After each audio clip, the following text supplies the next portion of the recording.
Assalamualaikum warahmatullahi wabarakatuh. Nama saya Alia Mafazauma dengan NIM E07219005.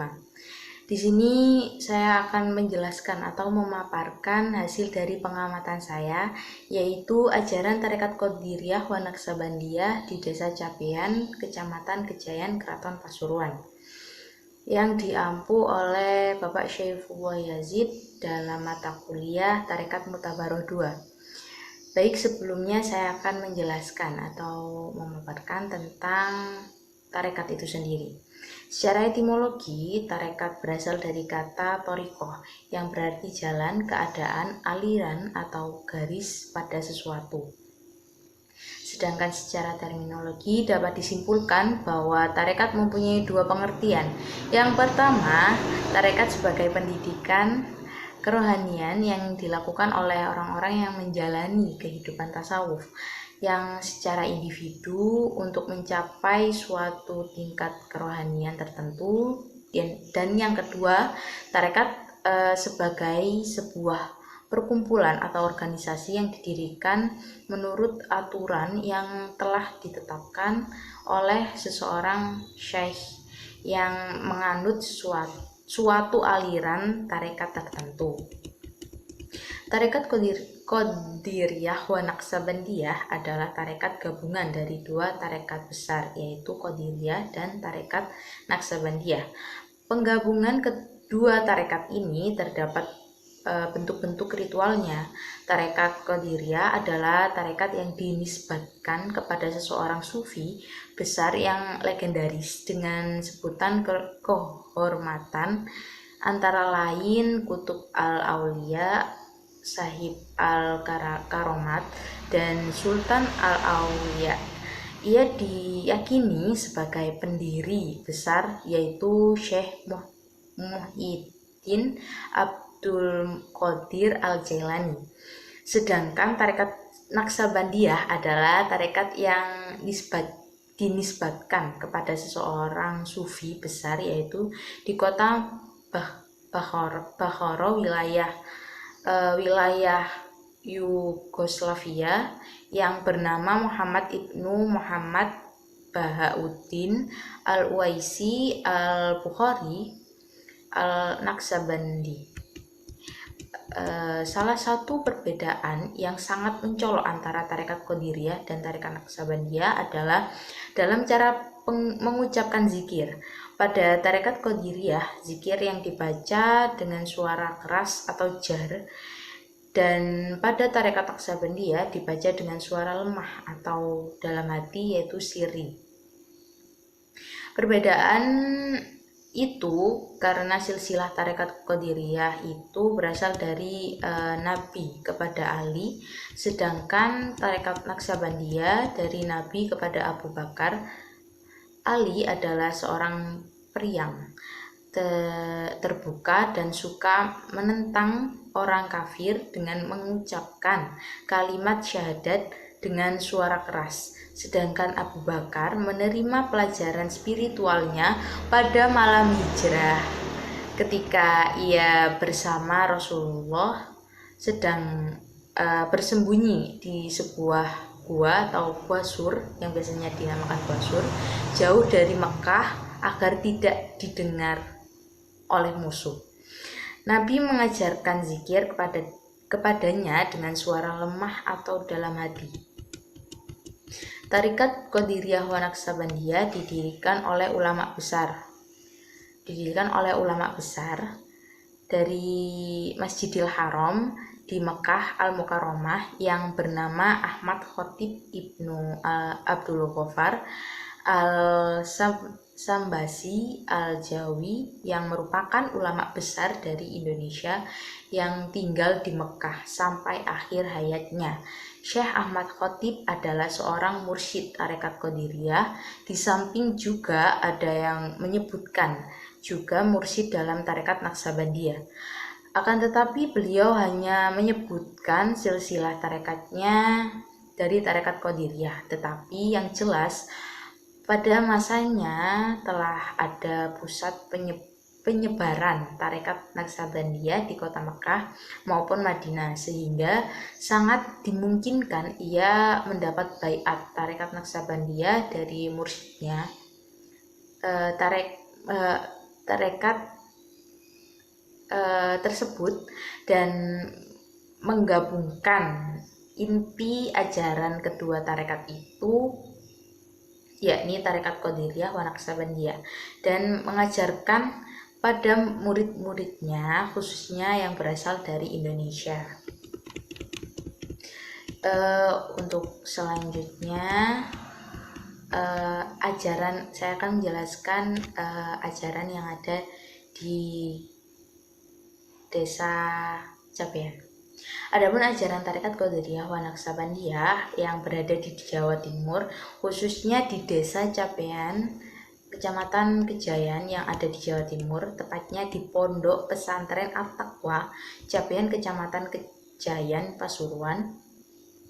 Pondok pesantren ini didirikan oleh almarhum Kiai Haji Muhammad Ali Baharudin di Pondok Pesantren At-Taqwa, Cabean, Pasuruan.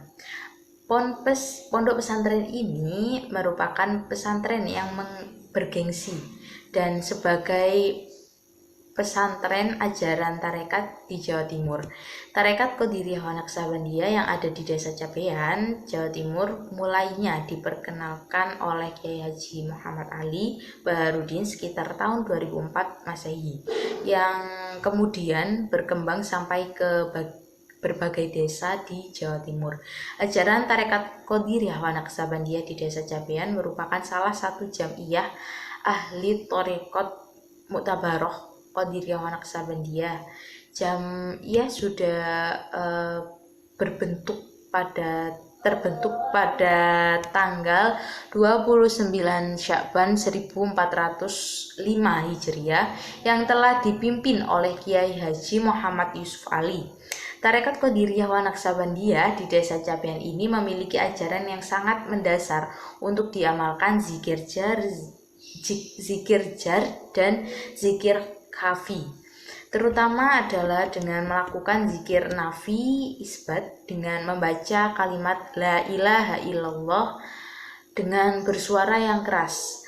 Adapun yang kedua, untuk melakukan zikir isim zat dengan mengucapkan lafaz Allah Allah di dalam hati. Sebuah ajaran lain berupa istighosah, khususiyah, dan manakib yang bertumpuk pada penguatan ubudiyah dalam meningkatkan akhlak yang menekankan pada keselarasan aspek syariah, thariqah, dan hakikah. Sebagaimana keberadaan tarekat Qadiriyah Naksabandiyah di Pasuruan sangat diterima oleh masyarakat Indonesia dan khususnya di Kabupaten Pasuruan. Desa Cabean juga terdapat pengikut tarekat Qadiriyah Naksabandiyah Pasuruan. Dalam sebuah kedisiplinan tentang keilmuan keislaman,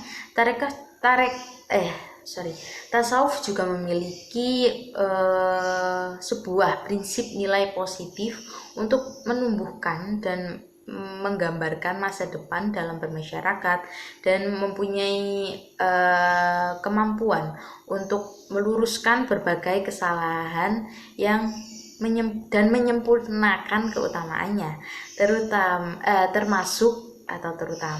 dalam cara pandangan hidup di area moderat. Bahkan dalam membina untuk melepaskan manusia dari jeratan hawa nafsu, adapun juga menjaga diri kepada Tuhannya, serta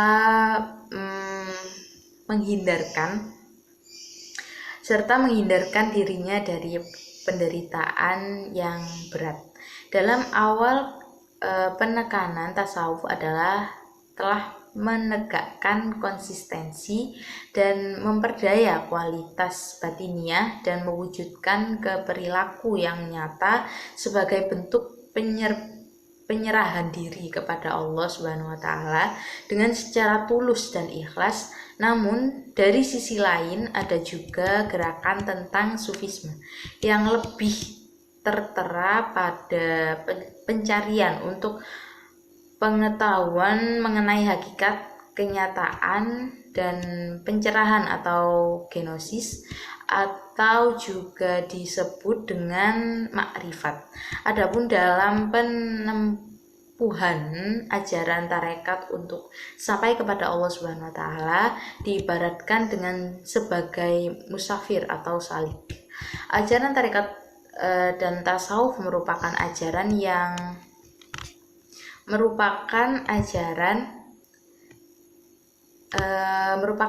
yang khas disebabkan aspek batiniah menjadi sebuah tempat pengolahan. Pada akhirnya tasawuf sering disamakan dengan adanya jalan rohani atau tarekat.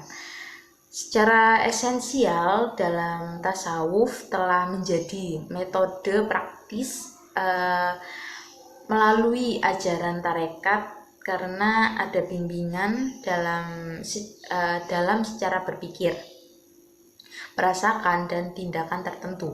Ajaran tarekat ini tidak hanya memiliki potensi yang beragam, tetapi juga memiliki potensi terhadap sosial, ekonomi, dan bahkan kultural. Di sini ajaran tarekat pun telah menjadi wahana bagi penanaman transmisi di masyarakat, atau disebut dengan etika dan spiritual untuk menanamkan nilai-nilai keagamaan di tengah masyarakat Cabean, Kecamatan Kejayaan, Keraton Pasuruan. Mengapa ini bisa terjadi? Karena adanya ajaran tarekat atau tasawuf, bahkan produk instan, tapi ini bukan produk instan, tapi ini produk proses yang membutuhkan proses yang selalu dan terus berkembang dari masa ke masa. Para sufi bertujuan bersama menuju pensucian jiwa dalam bertakarub lillahi ta'ala. Kemudian muncullah pembedaan istilah dalam ajaran tarekat atau tasawuf seperti istilah syariah tarekat, hakikat, dan ma'rifat. Syariah ini untuk memberikan atau memperbaiki amaliyah lahir. Ajaran tarekat ini adalah untuk memperbaiki amaliyah batin. Hakikat adalah yaitu untuk mengamalkan segala rahasia tentang yang ghaib, sedangkan makrifat adalah tujuan untuk akhir, yaitu untuk mengenal Allah Subhanahu wa taala. Ini sudah dikenal dalam tarekat Qadiriyah wa Naqsabandiyah. Sekian penjelasan atau pemaparan dari saya, kurang lebihnya saya mohon maaf. Wassalamualaikum warahmatullahi wabarakatuh.